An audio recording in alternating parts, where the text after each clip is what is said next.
Hello everyone, this is Captain Terra Phoenix, and today I'm going to be showing you a build in Final Fantasy XIV for a player house.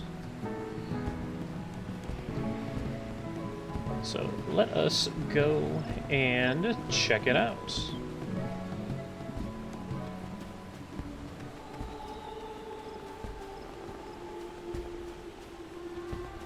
So we were at the ferry arriving in the Gridanian residential area. And we are going over to my personal house over here on the side. This is in the 4th ward of Gridania on the Ultros server, and it is open to the public. It is right down here on the side.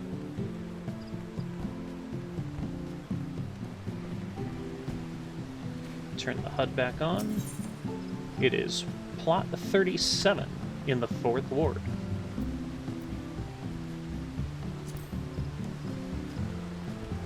On the outside here, we've got our cherry blossom trees flanking the entrance, along with a nice picnic area there. We have this beautiful waterfall right here on the outside of the location. The only thing I don't like about this spot is this stone wall right here, which serves no real purpose. It's like a foot thick and doesn't seem like it should really be there. But it only serves to block the view of the waterfall. That being said, it is a really good spot right near everything. So let's take a look at the inside.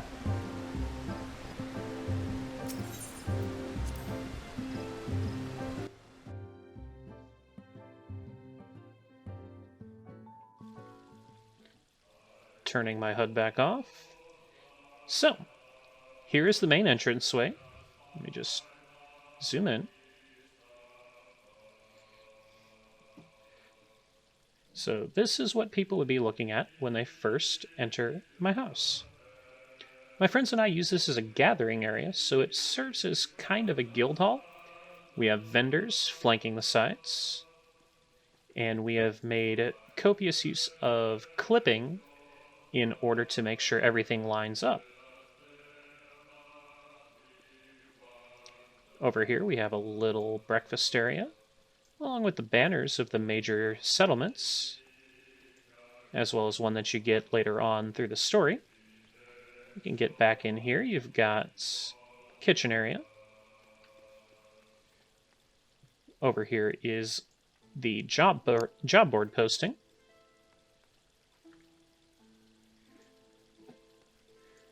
You have your minion summoning bell, as well as the barber bell. And one of the things I really like about this area here is it looks used.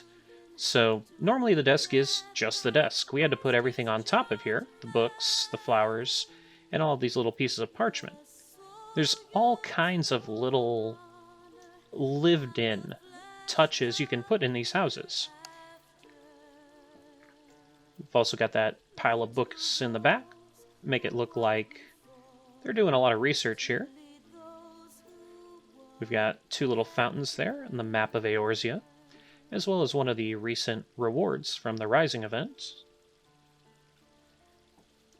Normally, the small plots, they're really tiny.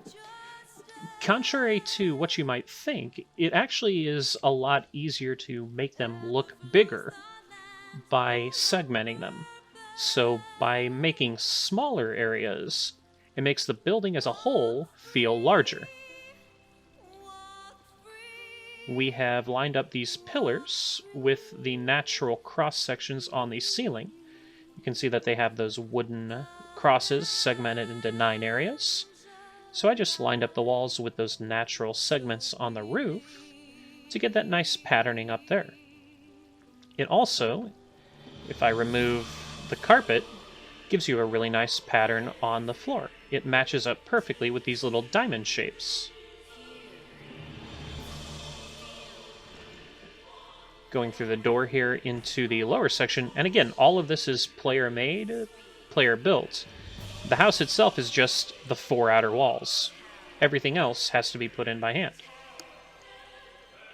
Coming down here into the basement area, you're greeted with this nice carpet and the landscapes of the different starting areas.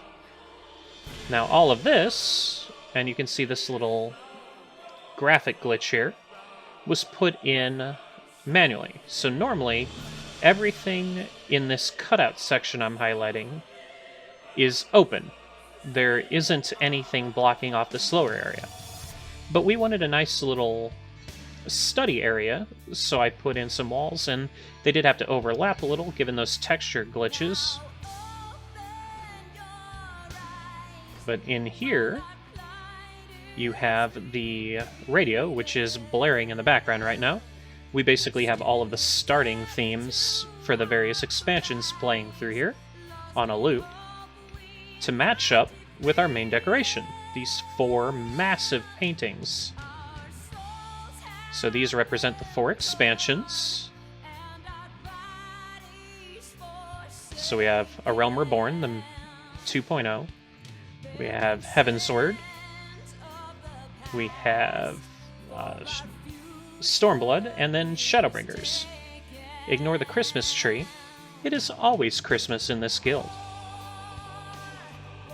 Along the walls, we have our nice bookshelves for the study, and this excellent fireplace. Weirdly enough, this fireplace is called an oven, or a stove, when you go to place it.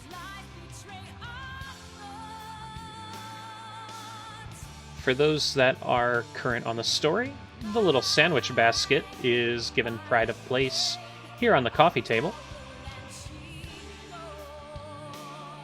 And again, using this blue carpet to try and tie all the rooms together. This blue carpet is in every subdivided room of the house. It gives it a common theme. So we tend to have blue highlights on all the furniture, and red everywhere you can sit. Over here, underneath the main furniture, we have another table to give us a feel of the place being lived in. I could just have this area down here, but if I only had the paintings and the walls, it would still feel very bare. Putting in the beanbag chair, putting in the things on top of the table, and on top of this table here, it feels lived in. It looks like someone has been eating off of this platter that we're serving things. We've got the little books here. It makes it look like people have been taking books off the shelf and reading them. So it's just little touches like that that make places feel more like a real dwelling as opposed to just a decoration. Over here we have another vendor unit. She's down here just to give this a more lived-in feel, make it feel less lonely when you're down here. In this room is a nice little bathing area. Got a little cupboard. And a nice little touch is this shower actually does turn on.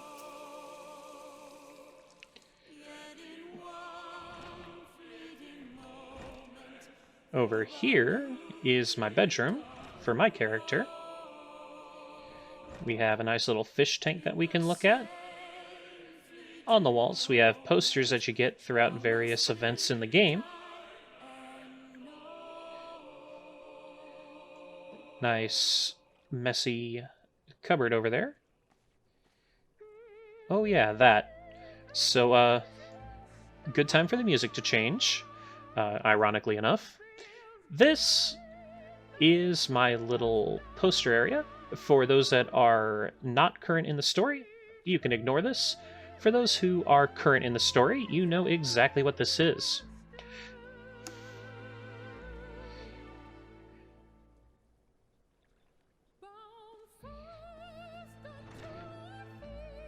There are things in this story that give the Warrior of Light a drinking problem.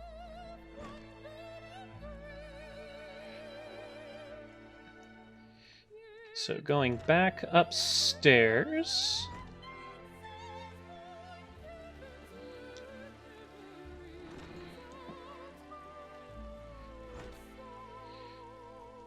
another couple of Christmas decorations I forgot to take down.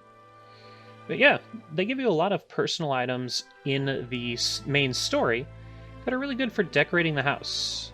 I've got several of them here. Most of these posters are rewards from various parts of the story or side quests. You have several items here that you get from being in one of the Grand Companies, which is basically the PvP groupings that we have decorating. And one of the neat things is all of these food items here, you can actually eat these. They're not just decoration. You can eat them. They give you a little bit of a buff, both to your experience and to some of your stats. So it's not just decoration. It's actually a living dining area.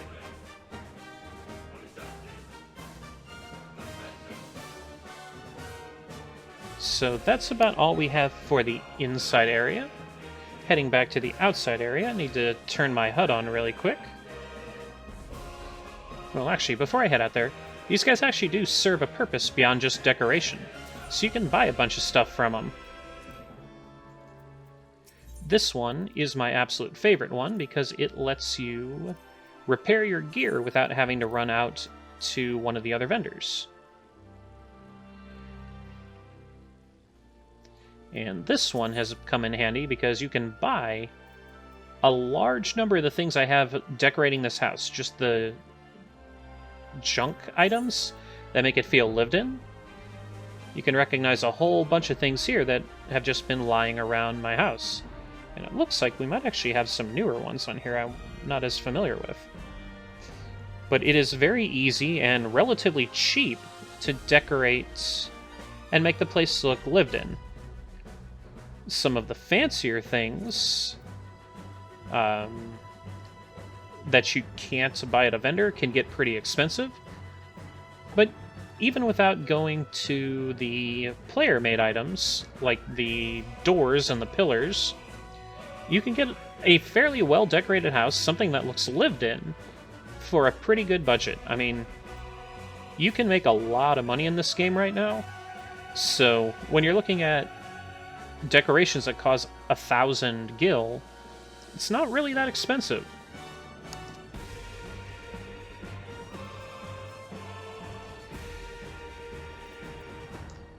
One quick item. So to actually decorate the house, get a little bit into the how I do all this stuff.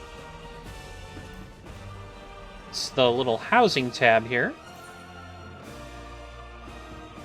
Then indoor furnishings.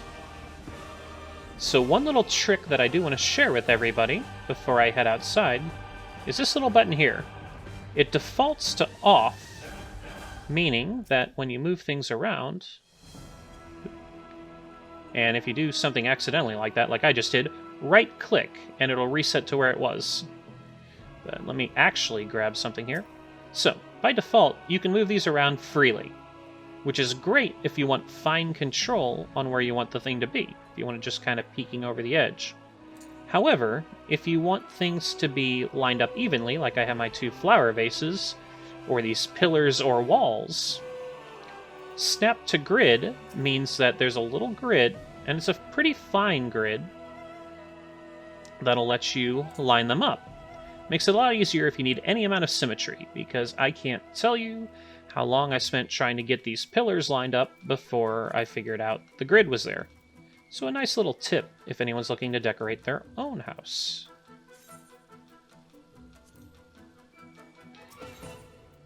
So now, heading back outside, just to take a look at some of the decorations out here before we wrap up.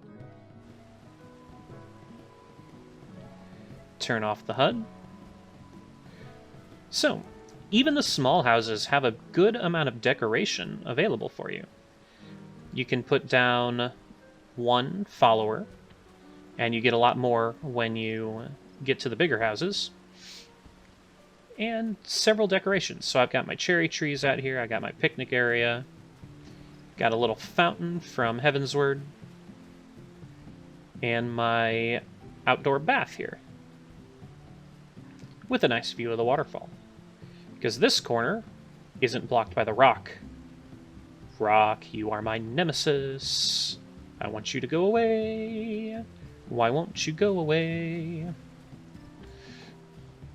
But yeah, that is my house in Final Fantasy, along with a couple of the tricks that I used to build it.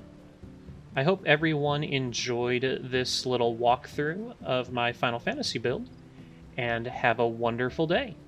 Until the next time.